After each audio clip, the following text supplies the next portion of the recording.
यह कहानी है ईशान की, जो पहाड़ों के बीच बसे एक खूबसूरत शहर में रहता था।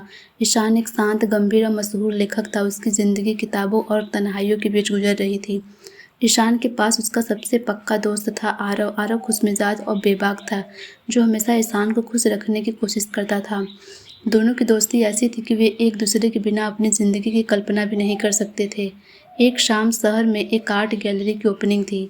ईशान और आरव वहां पहुंचे, तभी वहां काव्या नाम की एक लड़की आई। काव्या को देखते ही ईशान के कदम वहीं रुक गए। ईशान का दिल इतनी जोर से धड़क रहा था कि उसे अपनी ही धड़कनें सुनाई देने लगी। काव्या की आंखें उदास थी, जैसे वो किसी को ढूंढ रही हो। जैसे ही काव्या की नज़र ईशान पर पड़ती है, वह काँप उठती है। वह भागती हुई ईशान के पास आई और उसकी आंखों में देखते हुए बोली, तुम जिंदा हो, मुझे मालूम था तुम लौट आओगे।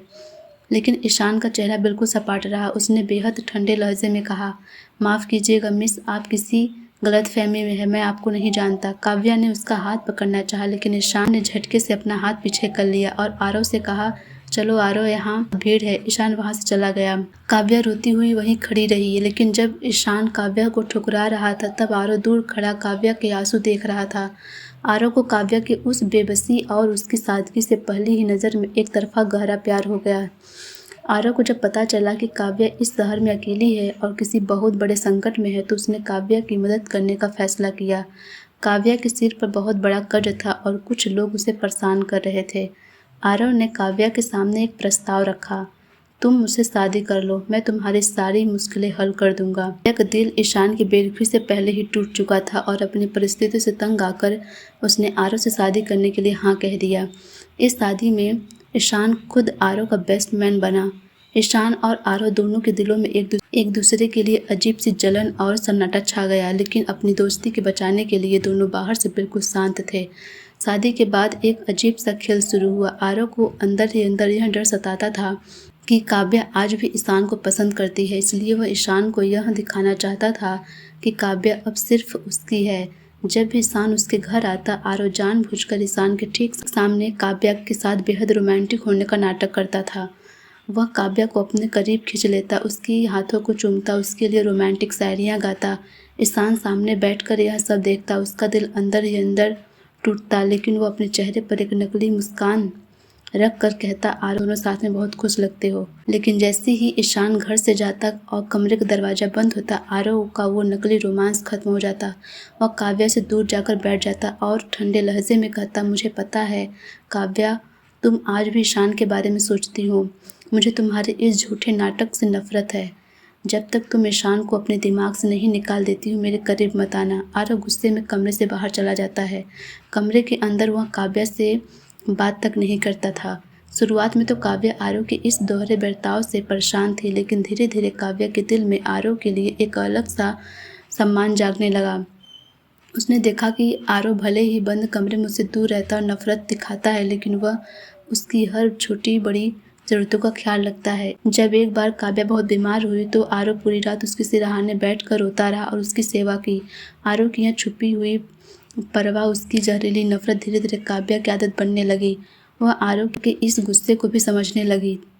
इसी बीच काव्या एक दिन एक पुरानी लाइब्रेरी में ईशान से चोरी छिपे मिलती है। काव्या ईशान को देख कर रोने लगती है और कहती है, तुमने उस दिन मुझसे झूठ क्यों बोला ईशान, तुम मुझे जानते हो। ईशान की आंखों से आंसू बहने लगी।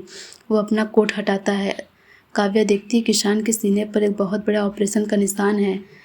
ईशान रूंधे गले से कहता है, काव्या, मैं तुम्हें नहीं जानता था, लेकिन 6 महीने पहले मेरा एक बहुत बड़ा एक्सीडेंट हुआ था और मुझे किसी ने अपना दिल डोनेट किया था। डॉक्टर ने बताया कि मुझे जिस लड़के का दिल मिला है वो तुमसे बेइंतहा प्यार करता था और एक हादसे में मारा गया था। काव्या, यह दिल मेरा नहीं है, यह दिल उस लड़के का है जो तुमसे प्यार करता था। जब मैंने तुम्हें आर्ट गैलरी में देखा तो मेरा यह दिल तुम्हारी तरफ खींचा चला आया।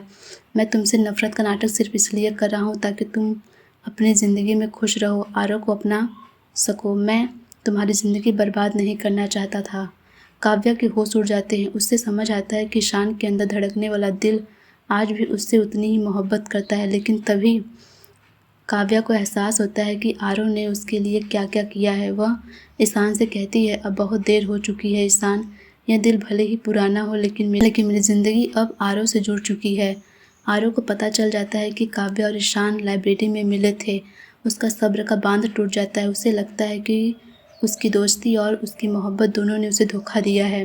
उसी रात कमरे में आता है, अपनी गन निकालता है और काव्या से कहता है, अगर अगली बार मुझे तुम दोनों साथ दिखे तो मैं तुम सबको खत्म कर दूंगा। आरव की आंखों में खोने का डर साफ दिख रहा था, जिसे देखकर काव्या को समझ आया कि आरव उससे कितनी पागलों की तरह प्यार करता है। अगले दिन आरव ईशान को पहाड़ों के ऊपर एक सुनसान पॉइंट पर बुलाता है और दोनों दोस्त आज आमने सामने थे। आरव, ईशान तू मेरा भाई था, लेकिन तूने मेरी मोहब्बत पर नजर डाली। आज यह खेल हमेशा के लिए खत्म होगा। ईशान, आरव तू गलत समझ रहा है। मैं काव्या से दूर जा रहा हूँ। यह दिल मेरा नहीं है, पर मेरी आत्मा काव्या को कभी तकलीफ में नहीं देख सकती। दोनों के बीच एक हाथापाई शुरू हो जाती है। आरव गुस्से में अंधा होकर ईशान पर गन तान देता है। ईशान अपनी आंखें बंद कर लेता है और वह आरव के खिलाफ हथियार नहीं उठाता है। जैसे ही आरव ट्रिगर दबाने वाला होता है, तभी एक चीख गूंजती है, रुक जाओ। आरव, वहाँ काव्या दौड़ती हुई आती है। आरव को लगता है कि काव्या ईशान को बचाने के लिए आई है। आरव कहता है, काव्या दूर रहो, आज मैं इसे जिंदा नहीं छोड़ूंगा। अगले ही पल काव्या दौड़कर आती है और ईशान के नहीं बल्कि आरव के आगे ढाल बनकर खड़ी हो जाती है। वह ईशान की तरफ इशारा करके कहती है, ईशान प्लीज चले जाओ यहाँ से। आरव और ईशान दोनों हैरान रह जाते हैं। ईशान कहता है, काव्या तुम आरव को बचा रही हो, इस दिल में आज भी तुम्हारे लिए तड़प है। काव्या रोते हुए कहती है, ईशान हाँ मैं जानती हूँ कि तुम इस काव्या रोते हुए कहती है, ईशान हाँ मैं जानती हूँ कि इस दिल में मेरे लिए प्यार है, लेकिन जो इंसान घायल होकर भी रोज़ मेरी परवाह करता है, जो मुझसे नफ़रत करके भी मेरे लिए पूरी दुनिया से लड़ जाता है, मैं उस आरव की बीवी हूँ। मुझे उस अतीत से ज़्यादा आरव की इस खूंखार और जहरीली नफ़रत से मोहब्बत हो गई है। मैं उसके बिना जी नहीं सकती। प्लीज़ हमें छोड़ दो। ईशान मुस्कुराता है, उसकी आंखों में आंसू गिरते हैं। वह समझ जाता है कि धड़कनें भले ही उसकी पुरानी मोहब्बत की हो, लेकिन काव्या की आत्मा अब आरव की हो चुकी है। ईशान अपनी गन नीचे करता है, मुड़ता और हमेशा के लिए उस शहर से दूर चला जाता है। काव्या नीचे झुकती है, घबराए हुए आरव का हाथ थामती। आरव की आंखों में पहली बार काव्या के लिए नफरत की जगह सच्चा प्यार और आंसू दिखे थे। काव्या आरव को गले लगा लेती है। वह आरव से नफरत के खेल को सहती भी है, लेकिन वो हमेशा के लिए कदम दर कदम आरव के साथ ही रहने का फैसला कर चुकी है।